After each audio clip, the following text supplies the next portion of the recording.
Hello everyone, I am Jmulls, and yeah, this is not going to be a particularly happy video, because a gaming brand I used to really respect and adore because I grew up with a lot of Xbox games, they just consistently disappoint time and time again, and it happened again. Honestly, it's like clockwork. There is so much to go over and to talk about, and I think in a lot of ways Xbox exemplifies the issues a lot of modern gaming has, at least when it concerns the AAA side of things, or what they were trying to dub the quadruple A side of things. For the first of many websites we'll be perusing today, we're at Variety, who say Microsoft is set to lay off more than 9,000 employees worldwide Wednesday, including some in the Microsoft Gaming Xbox division.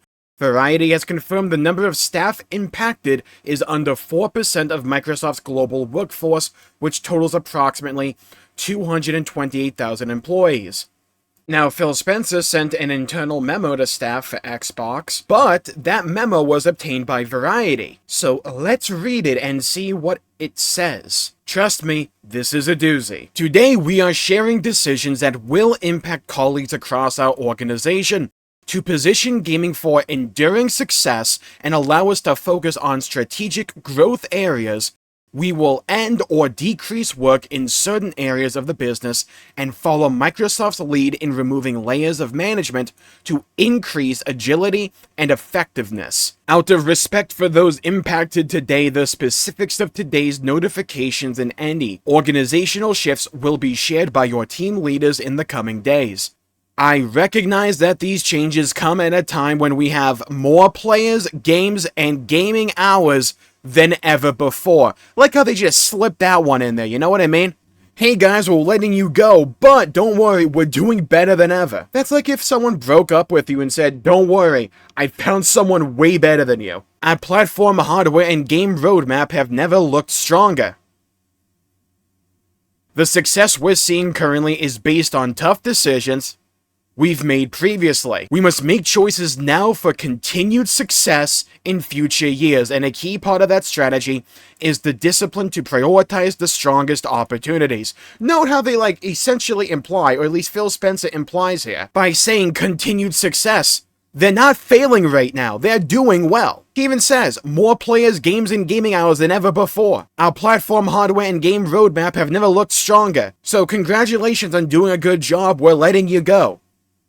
I'm sure that will inspire confidence in the people that remain. We will protect what is thriving and concentrate efforts on areas with the greatest potential, while delivering on the expectations the company has for our business. This focused approach means we can deliver exceptional games and experiences for players for generations to come. Why would the staff you're letting go care about any of that if you're letting them go? They're not going to be a part of that now, are they? Because you're letting them go. This entire paragraph feels almost as if it's designed in case this memo got out. Which, I mean, it kind of did, so. Prioritizing our opportunities is essential, but that does not lessen the significance of this moment. Simply put, we would not be where we are today without the time, energy, and creativity of those whose roles are impacted. Phil Spencer specifically calls out here that the roles that are being impacted are part of the reason Xbox is where they are today. And in the previous paragraph, he states that they're in a really good position, more players, games, and gaming hours than ever before. I'm going to reiterate and hop on that point because it doesn't paint a pretty picture for this. I don't know why they ever let this memo get out the way that it's worded. This is nothing but bad PR in my opinion. But also it's just really scummy even if it didn't come out, right? It's like double layers of turd. These decisions are not a reflection of the talent, creativity, and dedication of the people involved. Our momentum is not accidental. It is the result of years of dedicated effort from our teams, but you're letting go part of the teams that got you there. The logic you're operating under makes no sense, which leads me to believe that this isn't the logic you're operating under. HR is working directly with impacted employees to provide severance plan benefits aligned with local laws, including pay, healthcare coverage, and job placement resources to support their transition.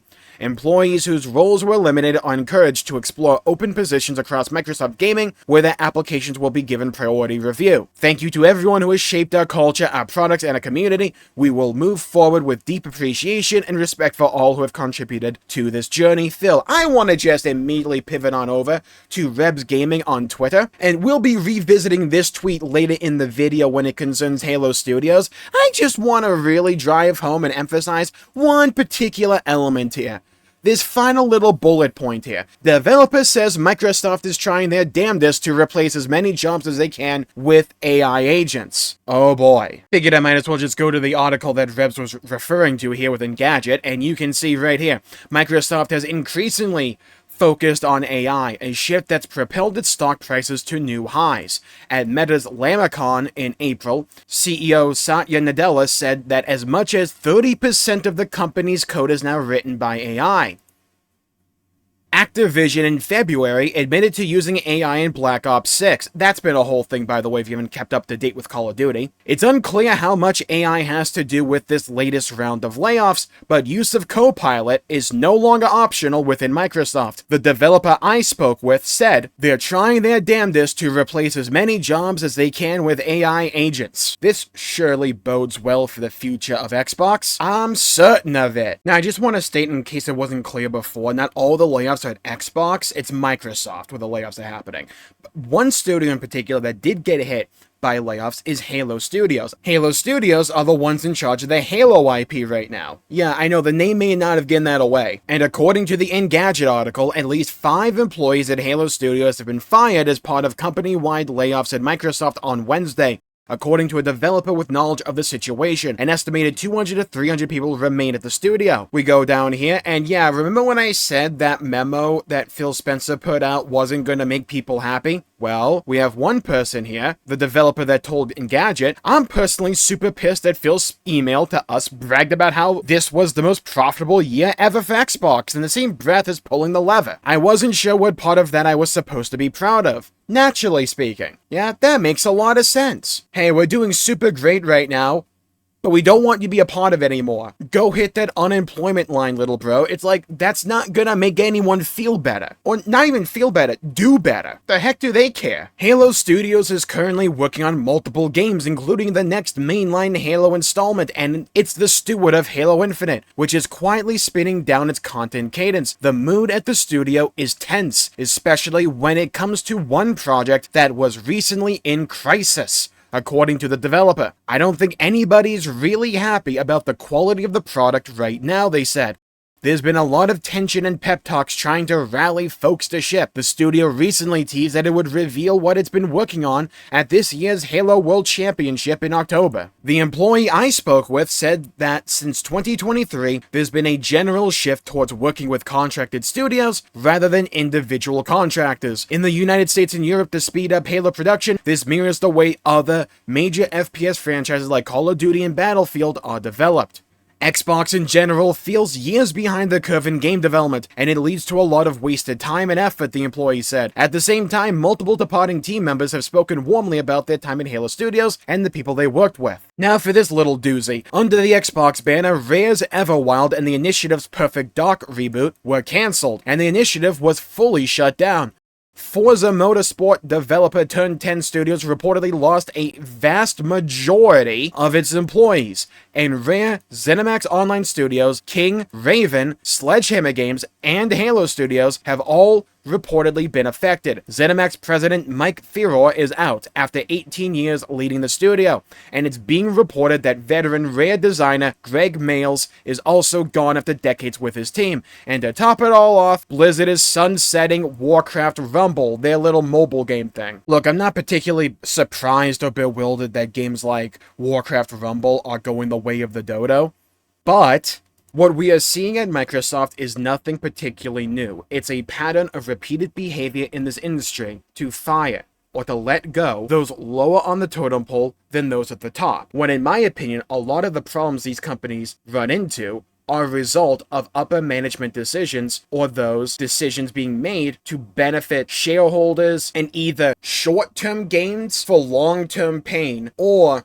an overfocus on long-term goals without understanding the short-term pains that will accrue, that could lead to those long-term gains not even amounting to anything. It's a delicate balance to strike, but whenever it's not struck, we see those lower on the totem pole affected more than those at the top, generally speaking. That's not a new phenomenon or anything like that, it's just something that keeps happening. And when you see a game like Perfect Dark, I wasn't particularly enthused by it myself, but there are a lot of people on the internet, and there are just a lot of people overall that really wanted to see what this game could be, that were excited by its announcement. And when you have it be announced, not that long ago, by the way, this gameplay reveal at the Xbox Game Showcase 2024 was only in June of 2024. That's only a little over a year behind us as of the time of this video. So one of the main games they advertised is now just gone.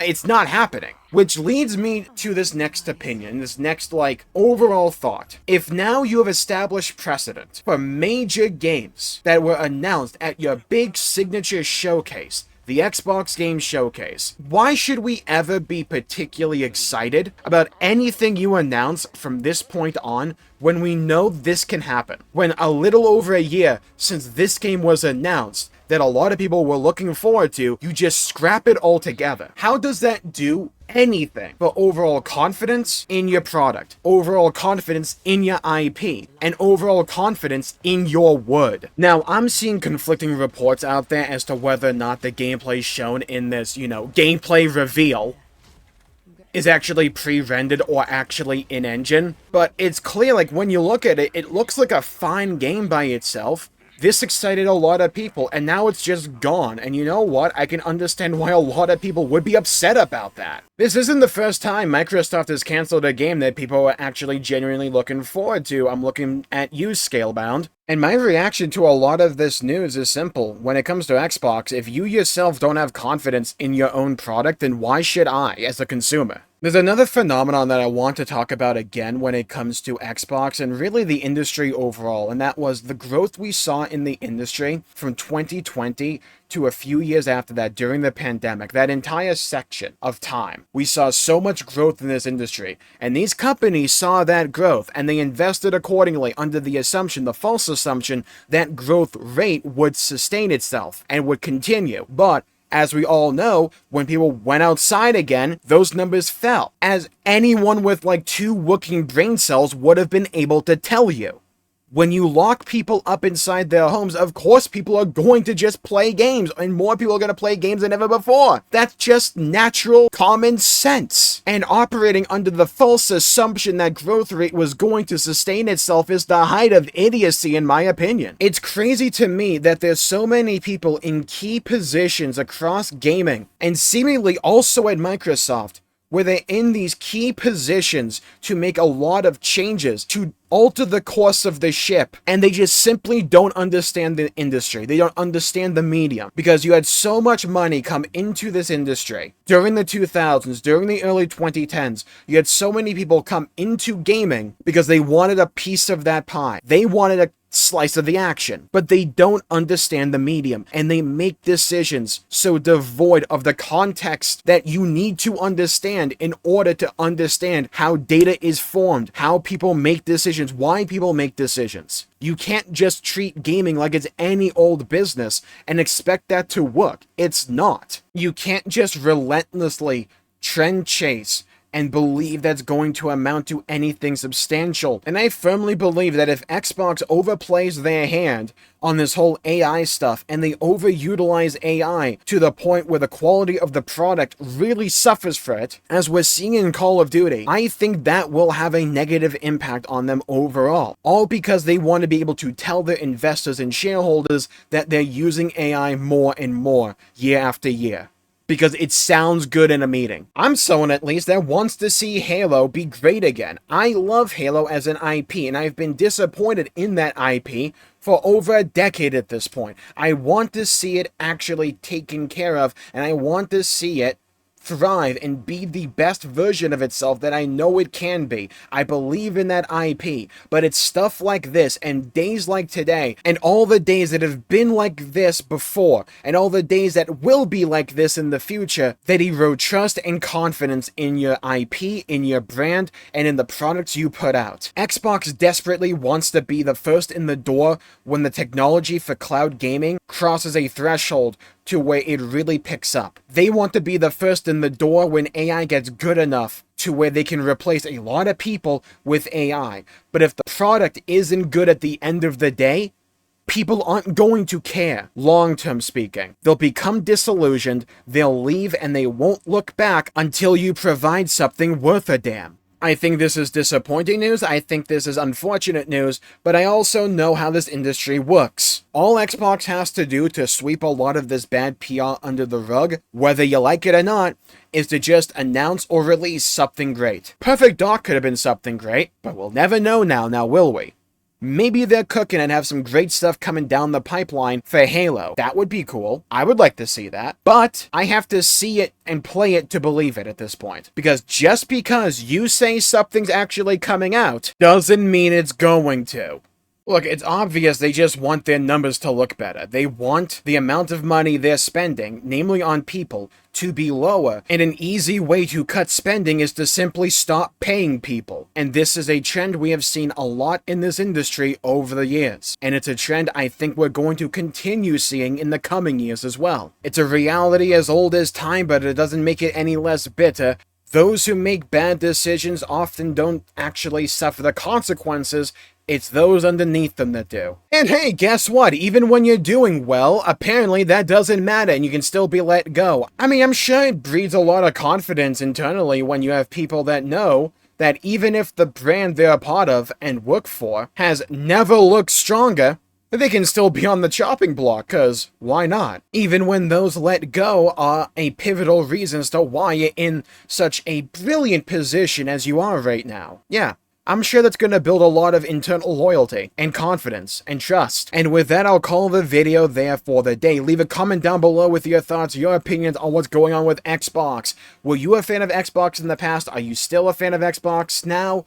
Are you disillusioned with them? How are you feeling about them? I would love to hear your thoughts and hear your opinions and hear your perspectives. While you're down there, please leave a like and subscribe. It really helps the channel out and helps support future content, and I greatly appreciate it. Follow me on TikTok, Twitch, and Twitter, Jmulls G, and feel free to join the Discord in the description down below. Love to have you there. Come hang out with all the jabronis we have there. Stay safe, have a great day, and I'll see you all next time. Bye-bye, everybody. Until we meet again.